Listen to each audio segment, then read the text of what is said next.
Good morning all of you. आज हम सीखेंगे क्लास 10 साइंस का chapter 9 light reflection and refraction top 10 question, और वो भी पार्ट 1, 2, 3, 4 एंड 5। आज हम पार्ट 1 सीखेंगे जिससे आपका बेसिक कंसेप्ट क्लियर हो स्टूडेंट। चलिए शुरुआत करते हैं न्यूमेरिकल नंबर 1 से। ये आपके एग्जाम के लिए भी इम्पोर्टेंट है क्योंकि एग्जाम में एमसीक्यू क्वेश्चन आते ही रहते हैं। आप स्कूल की एग्ज़ाम हो या ट्यूशन की एग्ज़ाम हो या बोर्ड की एग्ज़ाम हो, ये हमारे लिए इम्पोर्टेंट है और इससे हम बेसिक कंसेप्ट क्लियर करेंगे स्टूडेंट। ओके, तो चलिए शुरुआत करते हैं। The angle of incidence is equal to, क्या होता है? Four option: angle of refraction, angle of reflection, angle of deviation, angle of dispersion. इसके अंदर हम देखेंगे कि एक सिंपल सा लॉ है। अगर आप इमेज अच्छे से देखोगे तो इंसिडेंट रे पास होता है मिरर की एक सरफेस पे, यहाँ से रिफ्लेक्ट हो जाता है।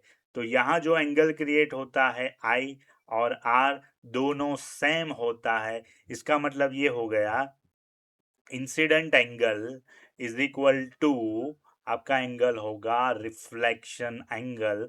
इसीलिए आपका ऑप्शन यहाँ आएगा, ऑप्शन बी। देखिए स्टूडेंट, यहाँ मैं आपको क्लियर करवा दूंगा इमेज से, टॉपिक से, जिससे आपको एग्जाम में कोई गड़बड़ ना हो, आप अच्छे से क्वेश्चन को सॉल्व कर पाए। Question number 2: the image formation by a plane mirror is real and inverted, real and erect, virtual and erect, virtual and inverted। अगर आप स्टूडेंट देखोगे, जो प्लेन मिरर होता है, इसके सामने कोई भी ऑब्जेक्ट होता है तो जो आपकी इमेज क्रिएट होती है वो आपकी सेम डिस्टेंस पे क्रिएट होती है। फर्स्ट, सेम डिस्टेंस पे क्रिएट होती है, और जो इमेज बन के आती है वो एक्चुअली वर्चुअल और इरेक्ट होती है। तो दोनों क्वेश्चन को अच्छे से नोट कर ले माइंड में। ओके, डिस्टेंस सेम होता है और इमेज कैसे जनरेट होती है? Virtual and erect. आप यहां से भी कंसेप्ट क्लियर कर सकते हैं, इमेज से भी। ओके, आगे बढ़ते क्वेश्चन नंबर 3 पे। The centre of reflecting surface of a spherical mirror is known as. देखिए स्टूडेंट, अगर कोई भी आपका स्फीयर होता है, राइट, और यहां से मैं मिरर कट करता हूं तो ये जो मेरा पॉइंट है, it is known as pole. इसको क्या बोला जाता है? पोल बोला जाता है, right. The centre of reflecting surface of a spherical mirror, it is known as, तो यहाँ आपका आंसर आ जाएगा पोल, राइट। थर्ड का आंसर क्या आ जाएगा? पोल। इसका मीनिंग होता है कि जो मिरर का मिड पॉइंट होता है वो क्या कहलाता है? पोल कहलाता है। ओके, अगर स्फीयर का सेंटर पॉइंट पे हम देखेंगे, ओके, तो वो कहलाता है सेंटर ऑफ कर्वेचर। जहां से हम स्फीयर दोनों मिरर को अलग करते हैं, वो दोनों मिरर कौन से होते हैं? कॉन्वेक्स होता है और कॉनकेव होता है। वो सी से अलग होता है, मींस सेंटर ऑफ कर्वेचर से अलग होता है। और जो मिरर का मिड पॉइंट है उसको ही आपको बोला जाता है पोल। ओके, और पोल दोनों में मिड पॉइंट पे ही आता है, अगर आप कॉन्वेक्स ले लो या कॉनकेव ले लो। क्लियर? और उसका जो सेंटर पॉइंट होता है, राइट, इसको बोला जाता है प्रिंसिपल फोकस।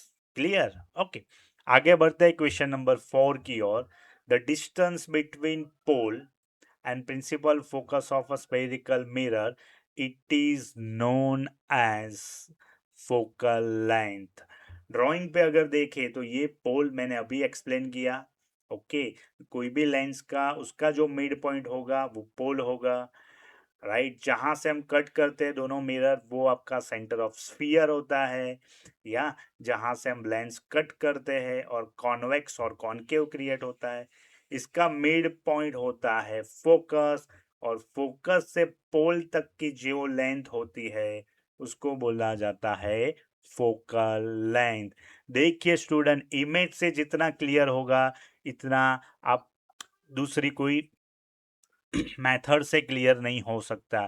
तो इमेज को माइंड में सेव कर दीजिए और कोई भी क्वेश्चन आता है तो आप जल्दी इमेज से ही सॉल्व कर पाएंगे। ओके, आगे बढ़ते हैं क्वेश्चन नंबर 5 की ओर। The relation between focal length and curvature. Okay, drawing पे से हम देखेंगे तो जो हमारा रेडियस ऑफ कर्वेचर बन के आता है वो 2 टाइम्स होता है। इसका मीनिंग ये हो गया कि आप जो रेडियस होती है वो फोकल लेंथ की 2 टाइम्स होती है, means 2f is equal to R. Otherwise अगर फोकल लेंथ के रिस्पेक्ट में लिखेंगे तो f इज इक्वल टू क्या होगा, r/2। ओके, ये ड्राइंग पे से आप क्लियर कर सकते हैं कि ये जो लेंथ होती है वो इक्वल होती है CF की जगह भी और FP की जगह भी, इसीलिए 2 टाइम्स फोकल लेंथ कहलाता है। क्लियर? ओके, नेक्स्ट क्वेश्चन की ओर आगे बढ़ते हैं।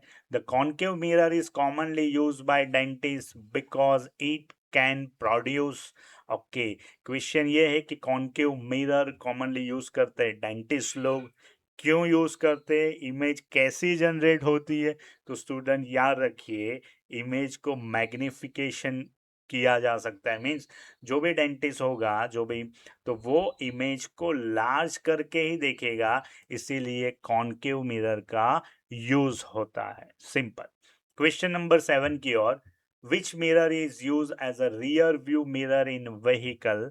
ओके, तो कौन सा यूज होगा, कॉन्वेक्स होगा। सिंपल। ओके, ये एप्लीकेशन बेस है, मीन स्टूडेंट दोनों लेंस की आपको एप्लीकेशन मीन्स यूज क्या है वो आना चाहिए। कॉन्वेक्स का यूज क्या है और कॉनकेव कहाँ यूज होता है, ये अच्छे से आपको आइडिया होना चाहिए।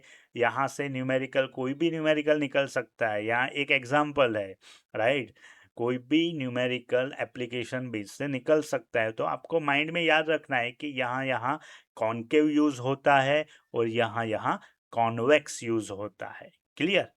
नेक्स्ट क्वेश्चन की ओर। When object is placed beyond the C of concave mirror the image is generated. Okay, means अगर आपका ऑब्जेक्ट सी के बियॉन्ड में है, मीन्स पीछे है, तो जो आपकी इमेज जनरेट होगी वो क्या होगी, तो याद रखना है आपको स्टूडेंट, FNC। क्लियर? ये मैंने पूरे लेक्चर में एक लेक्चर इसका बनाया हुआ है कि इमेज कैसे जनरेट होती है। तो फर्स्ट ऑफ ऑल स्टूडेंट आपको पहले ये लेक्चर देखना है, राइट। यहाँ मैंने पार्ट 1 और 2 रखा हुआ है। आपको कहाँ जाना है, तो फर्स्ट ऑफ ऑल यूट्यूब पे आपको सर्च करना है the Science Spectrum by AS को। वहाँ क्लास 10 के वीडियो मिलेंगे और क्लास 10 के वीडियो में फर्स्ट पार्ट 1 देखना है, पार्ट 2 देखना है, पार्ट 3 देखना है। अगर ये 3 आप अच्छे से देख लेते हो तो ये जो MCQ है वो आपको बहुत इजी लगेंगे, क्योंकि MCQ का जो कंसेप्ट होता है वो थियरी से आता है। सिंपल। ओके, अगले नेक्स्ट वीडियो के लिए आपको अगर पार्ट 4 भी आने वाला है तो फर्स्ट ऑफ ऑल आपको सब्सक्राइब कर देना है चैनल को, जिससे आपको न्यूज़ अपडेट मिलती रहे, राइट। जो भी कोई भी न्यू वीडियो आता है तो आपको रिफ्लेक्ट होता रहे, इसीलिए फर्स्ट ऑफ ऑल सब्सक्राइब कर देना है, दूसरा लाइक कर देना है। ओके, और बेल आइकॉन को भी दबाना है, जिससे कोई भी फर्स्ट वीडियो आए तो फर्स्ट आपको मिल जाए। ओके, PDF आपको अगर ये जो MCQ है इसकी PDF चाहिए तो आपको ब्लॉगर पे जाना है, लिखना है the Science Spectrum bye AS.blogspot. ये आ जाएगा, ये साइट में जाके आपको PDF सेक्शन में जाना है। यहाँ आप देखोगे स्टूडेंट डाउनलोड PDF है और यहाँ से आप प्राप्त कर सकते हैं PDF, वो भी क्योंकि MCQ पार्ट 1 की, राइट, ये भी यहाँ रख दी जाएगी। ओके, दूसरे अगर क्लास 10 के दूसरे वीडियो आप देखना चाहोगे तो यहाँ आप देखोगे क्लास 10 है, अगर आपका कोई फ्रेंड क्लास 9 में है या क्लास 8 में है तो उसको भी आप रिफ़र कर सकते हो, यहाँ से नॉलेज गेन कर सकते हो। आपको क्विज़ देनी है, आपको देखना है कि क्विज़ में मेरे को कितना आता है, तो क्विज़ चैलेंज भी है, यहाँ आप क्विज़ दे सकते हो। कुछ भी डाउट है तो आप यहाँ ask your science doubt section में लिखोगे तो आपको कुछ टाइम के बाद आपको आंसर मिलेगा।